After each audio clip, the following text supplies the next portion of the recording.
Our next guest is DHAMIR Dada Cosby-ROUNDTREE. He's actually a returner from season 1, and he talks to us about his challenge in sophomore year, overcoming injury, being a leader on this year's squad, and his aspirations outside of basketball. Welcome back to Stay Tuned with D.Rey. We're here with DHAMIR Dada Cosby-ROUNDTREE. You got more names than the Tribe Called Quest. Boy, what's going on with you? What's up? That's why I had to do all them takes. I had to get that name right for that joke. It's all about the setup.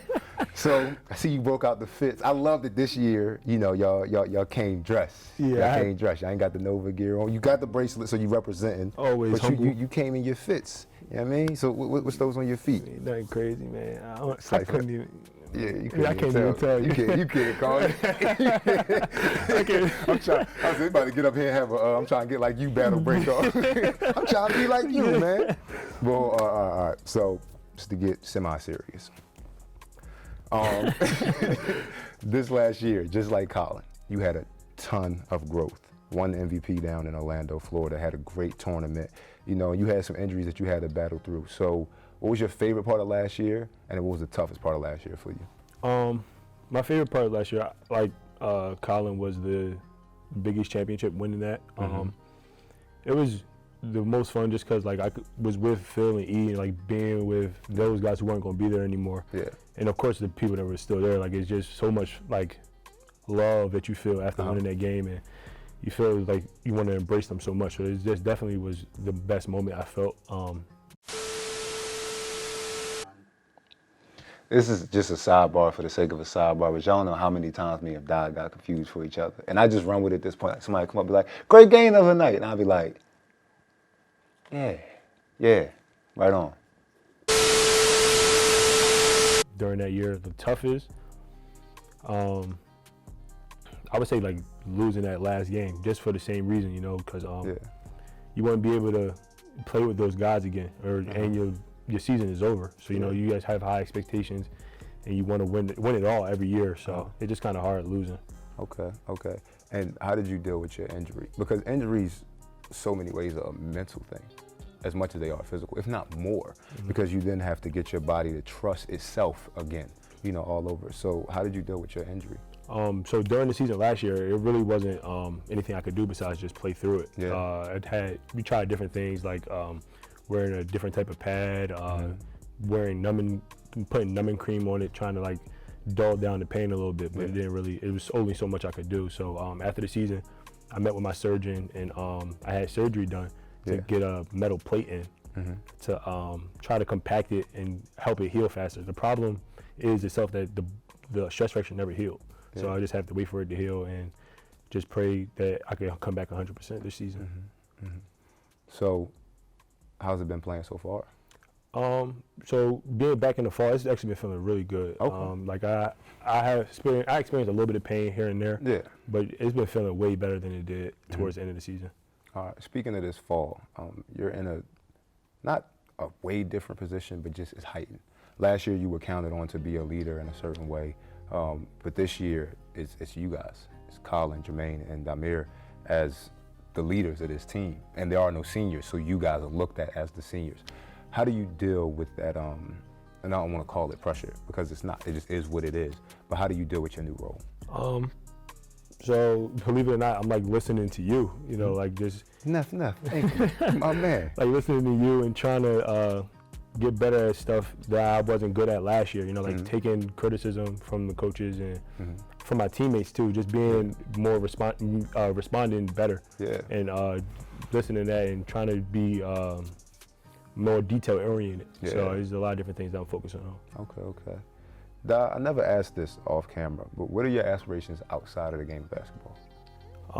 So something about me that a lot of people don't know is that I had a lot of troubles going through school. Like when I was younger, going through like middle school and elementary school. I was always a quiet kid, a smart kid, but I got like bullied when I was younger. Yeah. And I felt like I never had a good guidance counselor or a good like teacher or enough good teachers that really helped me through this process. So that's something I want to do after basketball, of course, is to try to be a good like a guidance counselor or somebody influential to kids. I feel as though in school the most important people are your teachers and your guidance counselors. Yeah. Like they mold our society, believe it or not. That's where you learn. That's where you spend most of your day is in school. So I feel like if you have someone like that, hopefully I could be that person. You know, coming from Philly and growing up in a tough environment, I could lead some kids to a better path. That's dope as hell, man. That's dope. No, I'm serious because you find out about these things. I asked Kel for the first time on the show and on the podcast. And he said he wanted to be a second grade school teacher.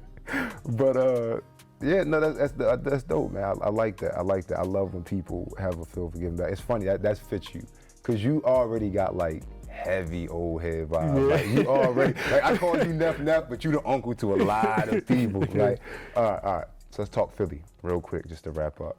First of all, what is your favorite Meek song? I ain't even ask who your favorite rapper is. What is your favorite Meek song? Yeah, have to ask that. So I got. Cause I feel like every time I hear your headphones in, you know. It's a lot of Meek. So one of my favorite songs right now, it's hard to put a name on like my favorite song. There's a lot of them. Okay. My favorite song right now, Collin actually put me on.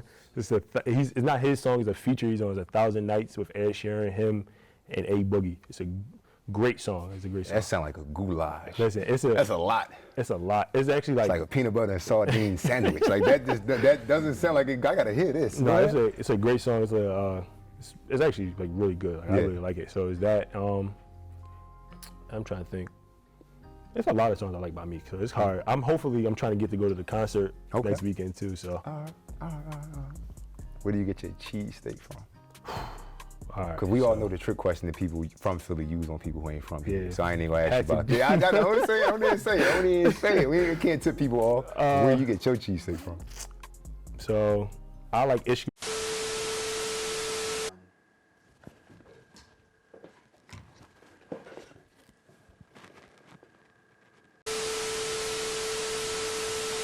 Bibbles. That's one of my favorite spots. I just did the tiger fist. If I'm getting so I like to get a grilled chicken cheesesteak from City View in North Philly. That's my two places right there. That's that. Last question. Favorite water ice, please. You better say Fred's.